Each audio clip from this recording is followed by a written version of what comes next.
One of the latent criticisms of capitalism, as it manifests today, is the incessant drive to commodify nearly every space that encompasses human endeavor. From trade services offered and rendered, to the resale of goods refurbished, the paintbrush stroke on a canvas, to the songs we create and play to each other, down to the personal hobby or private leisure. Everything is for sale. Pricing is applied when it's found its buyer. And for that, it seems it's only a matter of time. It can be said when one converts their endeavors or their bodily wares into cold cash, it can turn the form hollow to be used, consumed, bought and sold on a marketplace where they and everyone they know is a product of sorts. This is not the worst state of affairs, nor is it entirely characteristic of modern society, but it offers a vignette and a potential economic existence. What then of social media? Large amounts of capital is generated through user data and purchase tracking. Facebook is the best example of this, a platform where users can share their lives, their media, and their opinions in enclosed spaces where narcissism has grown and flattened to the commonplace. And what better to fuel the narcissism than to market products to those who declare brand allegiances and substitute their character for their outfit. And thus, it's a cash-generating behemoth. Facebook is the slaughterhouse. We are the livestock, and advertisers eat us bit by bit. And the objects that interlace this trifecta serve as the pivot points that bind the chain together. But what exactly is the marketplace, and where are we headed if we continue to let subtle manipulation and flagrant invasion into our lives, our bank accounts, and thus our actions to occur? At the price of making yourself feel good. At the price of making yourself wanted.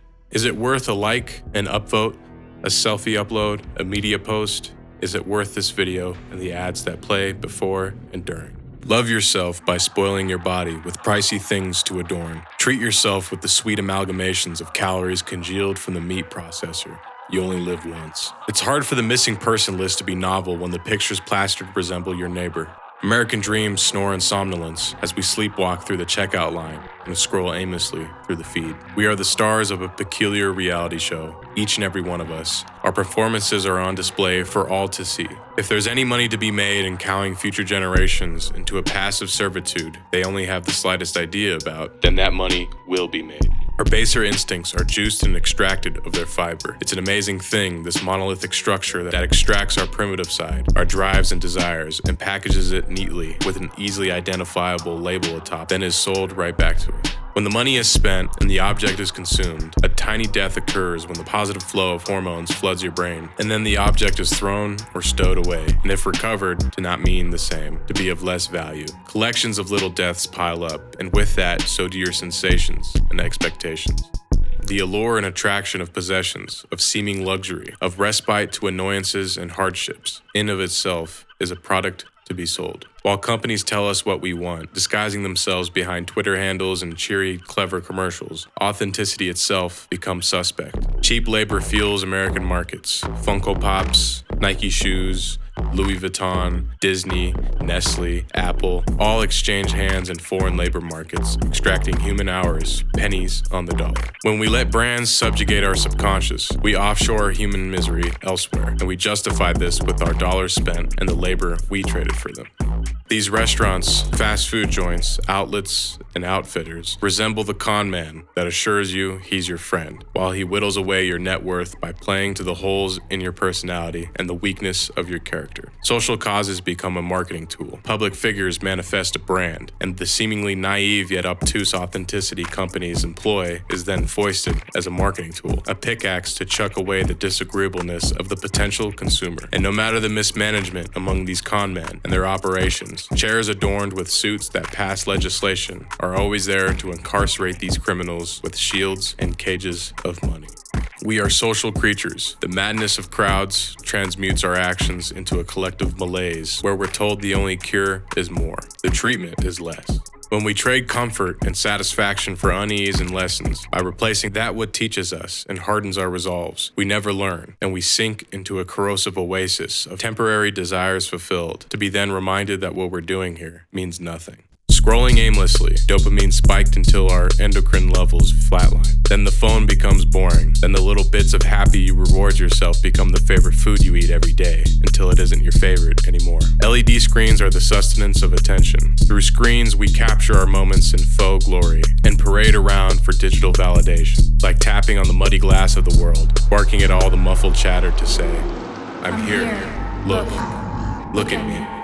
We parade in contradiction to attain brownie points for seemingly pedestrian displays of humanity. Achievement is traded for possessions and real estate. Excelling is for those who are born into advantageous circumstances. Innovation is automated because I don't have to see behind the scenes, and neither should you. Contradiction becomes commonplace and celebrated. And while we don't trust anything, our leaders don't either. They'll say, "I won't stand for corruption." And while that is true, they'll sit right down for a bribe. The companies chime again that you matter, that you mean something, that they cherish your existence, that you're family, that you're special, that you wouldn't be you if it wasn't for them, but you're the product. All for the self, for what can be done for you. It's always been so. Perhaps that's the original sin, the sickness within us all. A closeted fear of not being the center, the uncertainty of the hardships that will certainly befall you, and that nagging reminder that you will be no longer, and that no one will remember. We can trade the severity of our situations for the comforts of narratives, guidelines, and fulfillments of wants and impulses. Some of these narratives are as old as history. Some are new.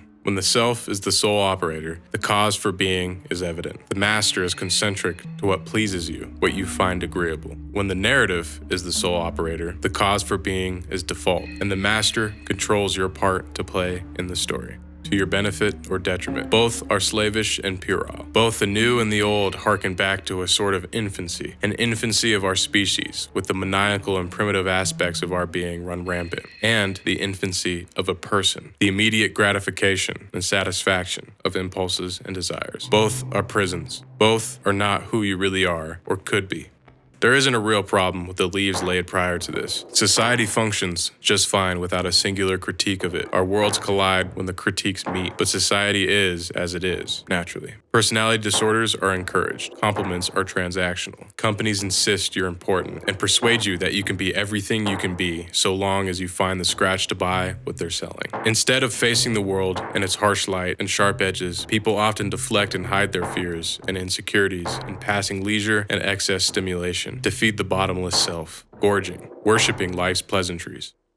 Narcissus was beautiful, and he died for the sake of it. Obsession and self-absorption blinded his peripheries until he became his demise. In his final resting place sprouts a flower. The flower is to be picked, told of its beauty, and copied endlessly to be sold to his children. Aestheticism and absurd boycotting is not the treatment of this disease, rather a mere awareness. A simple acknowledgement of your choices are enough, for nothing is compulsory, and everything worth enjoying should be respected as such. If one serves their desires' ends, then dissatisfaction never ends.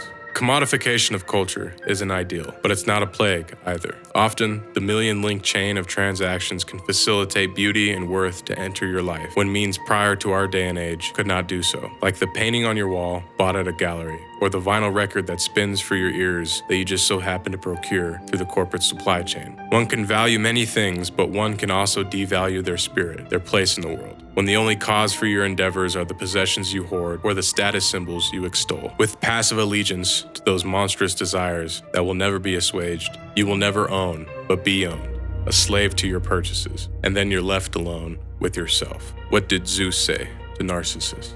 You better watch yourself.